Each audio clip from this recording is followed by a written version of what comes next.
Hey everyone, it's CityCast Portland host Claudia Meza. If you're new around here, CityCast Portland is the daily local podcast where we talk about all things Portland. And it's in your podcast feed every weekday by 6 a.m. Enjoy today's show.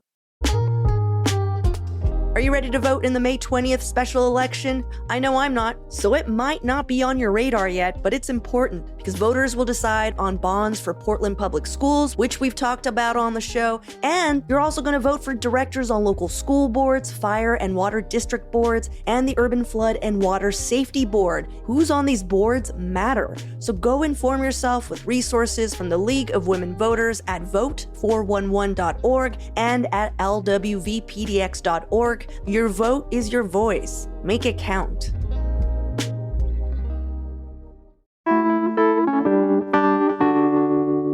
Mayor Keith Wilson released his city budget proposal for the upcoming fiscal year this week.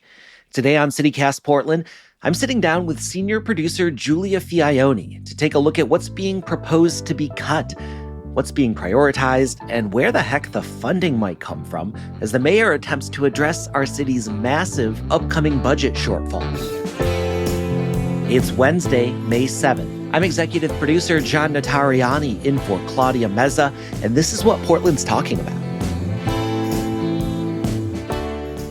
Hello, and welcome to the midweek microdose of news. It's a chance for us to catch up on some of the stories that we might have missed over the course of the last week, or in this case, I guess, to talk about something that has just happened. So we had to jump on the microphone and talk about it. Yeah. A lot of new things going on, Giulia. How's it going? Good. Good morning. This is the first time that you and I have been on the show since 503 Day. Yeah, that's true. Which was amazing, which was, 5 hours and 3 minutes of you and me running around like crazy. Yeah. Just trying to deal with so many wild and awesome and amazing things going on. In the blur of the day, I'm wondering, what stuck out to you? What do you remember as your favorite moments? Oh my gosh. There were a lot of standout moments, but one of my favorite things was when, if you didn't hear, we had the legendary Tootie Cole come out and sing a karaoke song after the official 503 Day proclamation. And I had a moment with her backstage, quote unquote, before she went on. And I think this was the sweetest moment to me because she looked at the crowd of people excited to be there, everybody celebrating, and she turned around and looked at me and said, "See, this is what I think of when I think of old Portland. This is what I think of when I imagine downtown. And I'm so happy to be here to celebrate with everyone." And it was just the sweetest thing. It melted my heart and made me feel like this is why everyone's so excited to be around and be celebrating, because it feels like this heart of Portland that I feel like as a city we're constantly trying to tap into. But that one definitely at the top of my list. What about you? Oh my gosh. I mean, for me, it was just meeting so many people who are listeners of the podcast and having things that they wanted to tell me about, different things that they'd heard on the show or things that they'd heard us discussing. I mean, it was so sweet to sort of have a moment with all of the listeners to actually continue the conversations that we have on the podcast in person. That was really awesome. My other favorite moment was almost getting run over by the Unipiper. So right before the proclamation, the one and only Unipiper made an appearance, and I was sort of on the side of the stage, and he was coming towards me. So I was like, I got to get a video of this. So I'm recording the video of the Unipiper coming towards me. And I realized as he's coming, there's not a lot of space. Oh, no. So I tried to back up, but there was a crowd. So there was nowhere for me to back up into. So yeah, I almost got ran over by the Unipiper. Oh my God. I didn't even see that happening because I was so wrapped up in just making sure that everybody was taken care of before that proclamation moment and getting the confetti poppers ready to go for all the counselors on stage. But I will say, I got to add one more favorite moment to our list. And that was right at the end, right around 6:03, when our fabulous listener, Mel Ortiz, went on stage and sang the official 503 Day theme song to close out the night. And someone from way up high in one of the apartment buildings in Ankeny Alley started blowing bubbles from outside of his window. And it was just this cute little bubble machine with all these bubbles raining down on everybody who was left at the party. And I looked up at him and he just had the biggest smile on his face. It was the sweetest thing. It was completely random too. It was nothing we planned. It was just one of those moments where I was like, wow, this really does feel magical. Oh, it was so much fun. Thank you so much to everybody who came out. It was such a pleasure to meet all of you. And, Yeah. we're both a little bit tired still, but at the Yeah. same time, can't wait to do it again. It was really, really great. Absolutely. Thank you, everyone, for coming. It really meant a lot to us. Yeah, thank you so much. All right. Well, Julia, let's get into the news. Big news week because Mayor Keith Wilson has finally released his first budget proposal. This is a big deal in any year, but it's an especially huge deal right now because the city is facing a huge budget shortfall. Yeah. The general fund shortfall was estimated at $93 million back in February. When you factor in a bunch of other things, that shortfall can range between $130 to $150 million that the city just doesn't have the money for right now. City Administrator Michael Jordan told City Council during his confirmation hearing that this is the most severe budget challenge that he's seen in 40 years. Oh, yeah. So we finally have gotten this proposal in our hands. There's been a series of listening sessions in the community, and Mayor Wilson is saying that this is a back to basics proposal. It does represent a 4% increase from the previous budget, a total of $8.54 billion. And there's a lot in it. Off the top, what are the cuts that we're looking at? 'Cause I think that's what everybody's concerned about. Oh, my goodness. Yeah, I know a lot of folks in different areas of the city have been concerned to see what the outcome of these cuts could be. And I will say there is quite a variety. It relates to layoffs and program cuts and also just increased fees on things here and there that you maybe don't think about in the day-to-day, but are essential in making sure that we can fill this shortfall. And all of these cuts will be coupled with funding from other governments that is temporary in some cases and still undecided. So there's a lot of, I think, unease there when I'm reading through these cuts and where the funding may be coming from. So in total, Wilson's proposal includes cutting 180 positions from city government. And that doesn't necessarily mean that all those positions are currently staffed, but to dig into those a little bit more, 63 of them are in permitting and development. And this is because just in general, construction across our city has really slowed down. And that's led to a smaller funding stream because a lot of those development fees go into funding that department. And ultimately, Wilson is saying, hey, I believe that I'm going to cut this staff down, cut the hours, cut the salaries, and ultimately over time, this department will just get more efficient because it kind of needs to. There are also going to be 47 jobs in parks and recreation that will be cut as well.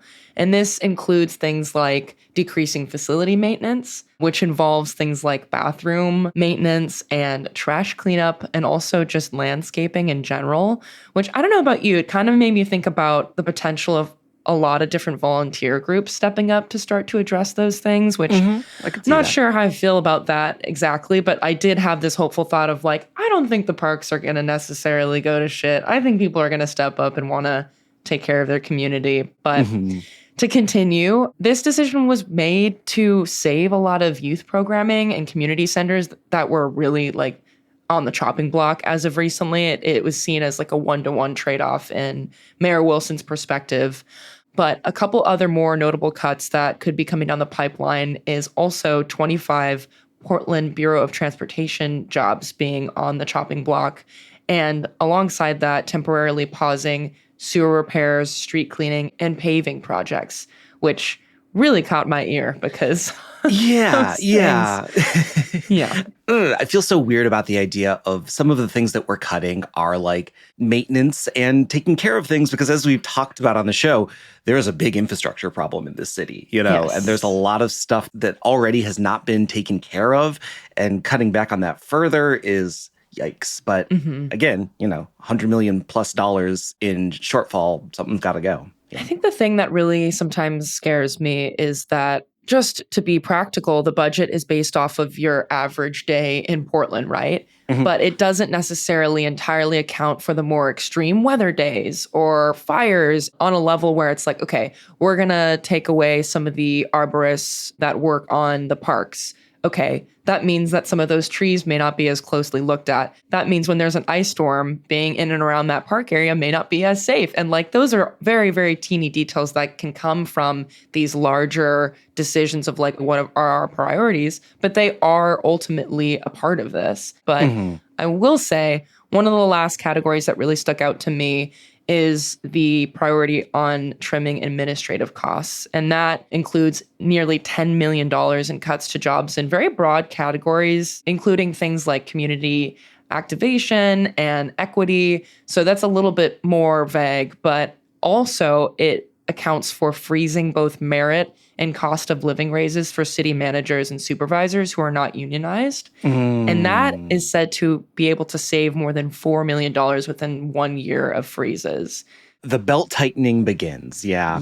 And as we'll get into, like, that's an interesting thing because, you know, he is proposing these cuts in some areas, but then I think that they're also offset by increases in spending in some areas, especially in terms of administration. One thing I'm not hearing in that list of cuts, though, is a community center being closed, because that was something that had been discussed initially, and a lot of people were very up in arms about the idea of possibly closing a community center.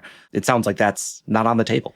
No, and like I'd mentioned, there had been some decisions made to account for that. One of those specifically in the Parks Department, where they're thinking, okay, there's been a lot of positivity around how our parks are right now, and that's a place for families to hang out in.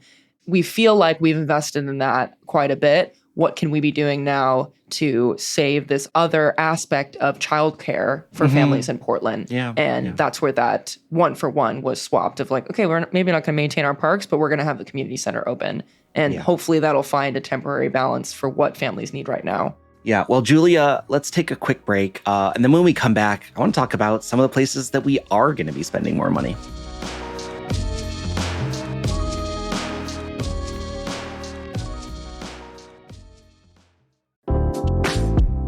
Portland's premier pop culture event is returning to the Oregon Convention Center this September 5th through the 7th.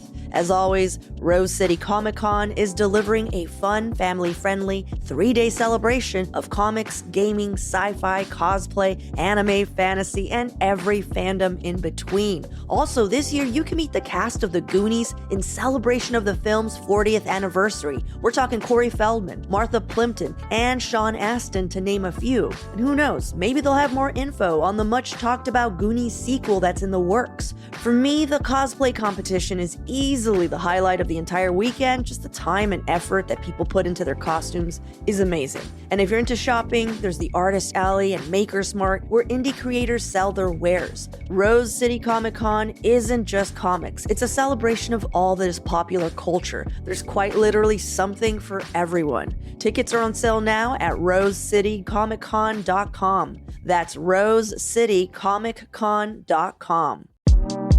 CityCast Portland is brought to you by D'Amore Law Group.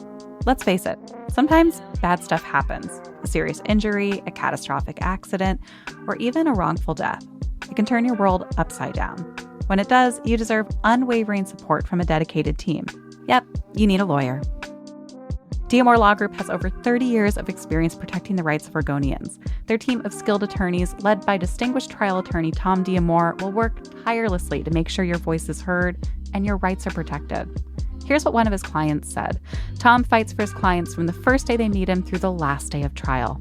If you or a loved one needs help holding those responsible for your injuries accountable, contact D'Amore Law Group at 503-222-6333 or visit d'amorelaw.com to schedule a free consultation. They are committed to fighting for the justice and compensation you deserve right here in Portland.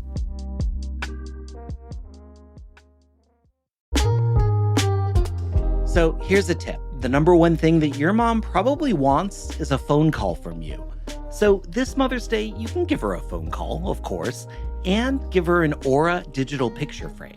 So my mom lives across the country, and a big way that we keep in touch is through sharing photographs. I'm constantly sending her photos of activities that I'm doing, like my team at the Lads 500 bike relay the other week. Yeah, she got those photos. Aura Frames was named the best digital photo frame by Wirecutter, so you can use one to keep in touch with your mom too, right from your phone. Aura has a great deal going for Mother's Day. For a limited time, CityCast listeners can save on the perfect gift by visiting auraframes.com to get $35 off plus free shipping on their best-selling Carver mat frame. That's auraframes.com. Promo code CityCast. Support the show by mentioning us at checkout. Terms and conditions apply. All right. Well, in addition to those cuts, the budget proposal does lay out a number of things that the mayor is trying to highlight spending on. And there's some interesting stuff here. First and foremost, I mean, his commitment to shelters and trying to solve unhoused homelessness in Portland is continuing on. He's looking for $38 million to continue operating village-style shelters in the city. And this is super interesting because this is something we talked about on the show last week, right? Originally, there was a plan to sort of transfer the operation of these things to the county, and that deal fell apart. So he's writing in some money to take care of these things.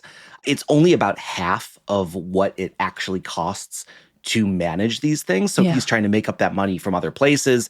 He's counting on some money from the county. He's counting on some money from the legislature that has not been committed yet. But, you know, even with the cuts that he's proposing, he is writing that into the budget. And I think what's interesting too, John, just to jump in here real quick, is that a lot of those temporary housing villages were not supposed to be online for as long as they've been. They were hoping that at some point the need would be less severe and more folks would be in permanent housing. So that's something that has to be accounted for now too. Yeah, and it looks like we're going to need to fund them for a long time, right? We are not necessarily close to ending homelessness in Portland. And I don't think that we're going to in the short time. He is also looking to boost staffing for homeless service outreach and shelter management. So there's going to be more people sort of doing this work in addition to just staffing the shelters themselves, which is good news. Yeah. Another place that he's looking to sort of boost spending is in public safety and police staffing. He's looking for about $12 million to hire more officers. There's currently 90 vacancies in the police force. And, you know, a lot of Portland's first responders have been dealing with a huge amount of overtime because of there just not being enough people working these jobs. So he's adding 10 firefighter positions. He's hoping to add 14 people to Portland Street Response, which is sort of the police alternative program to help people that are in crisis in the city. And he's hoping to cap overtime hours for first responders. So like just getting more people out in the streets, providing these critical services is something that he's really prioritizing in this budget, which I find really interesting too. Oh, yeah. And with Portland Street Response specifically, I know that the idea is to hopefully expand the program to include later hours. So it's not only having more folks available, but making the service more available across the board, which I think right now we really need. So that was something I was actually pretty excited to see as a proposal. And it's also interesting, something that I'm seeing in the programs that he's proposing, he's simultaneously trying to improve spending in some areas while also trying to decrease spending in areas that are really similar, right? You mentioned that one of the things that he's looking at is cutting back on parks maintenance. But at the same time, he's really looking at spending more on sort of quality of life improvements, things like fixing potholes, things like removing graffiti. He's made a commitment with a little bit less specificity than he has in some of these other areas, but he's really saying, I'm going to try and continue to fix these things that are eyesores or make the city feel less livable. Yeah. You know, you mentioned that he's cutting administrative costs. But remember, there was also the proposal to increase the budget by $11 million for staffing in the mayor and council's offices. I think it does raise the question of how are we going to pay for all of this, Giulia? So right off the bat, I will tell you, Wilson's proposal does not rely on new taxes. So if anybody is sitting there super nervous about the possibility of a new tax, you can take a deep breath.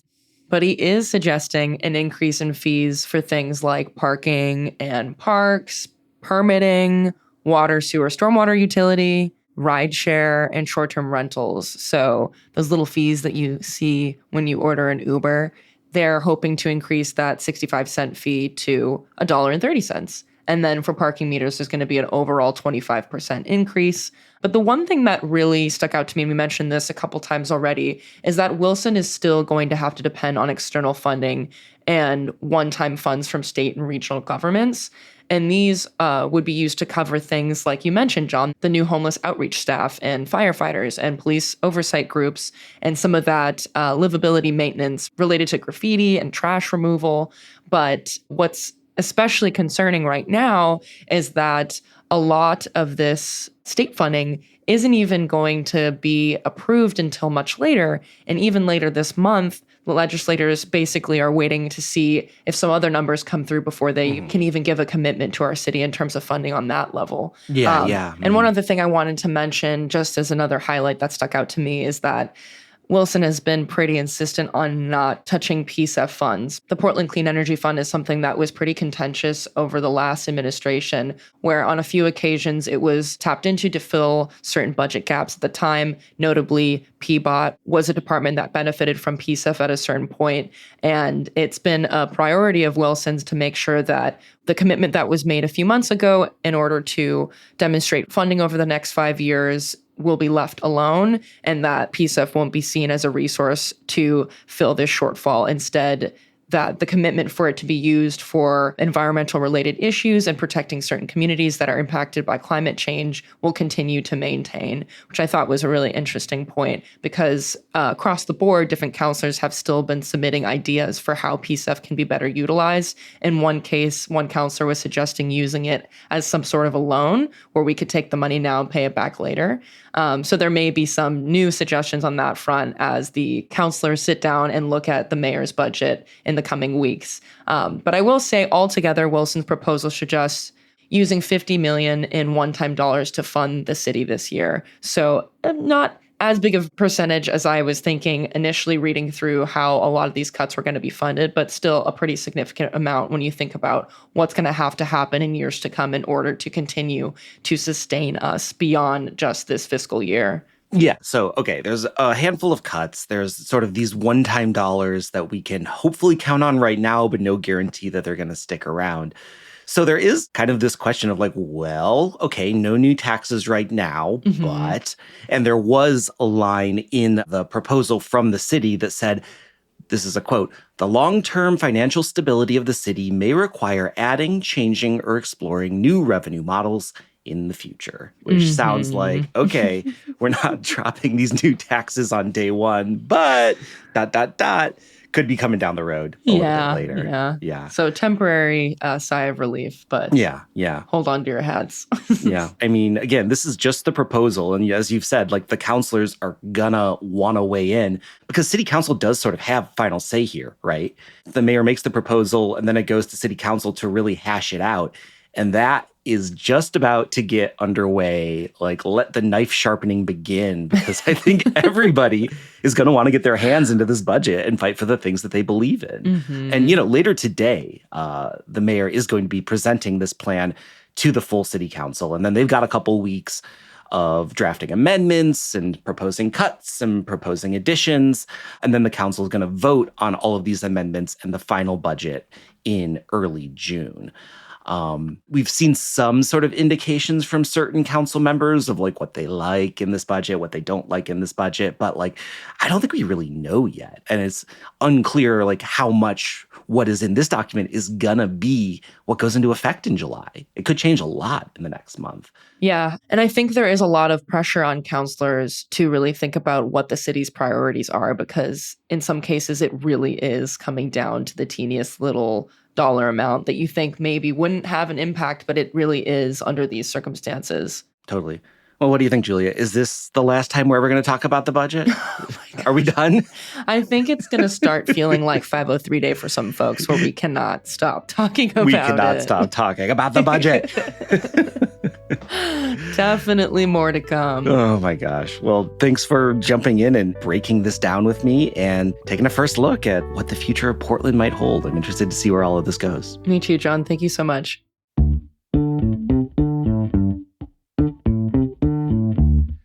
Well, that's all for us today here on CityCast Portland, but thank you so much for tuning in.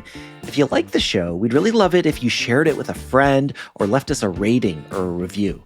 We're going to be back tomorrow with much more from around the city. Until then, see you at Slim's.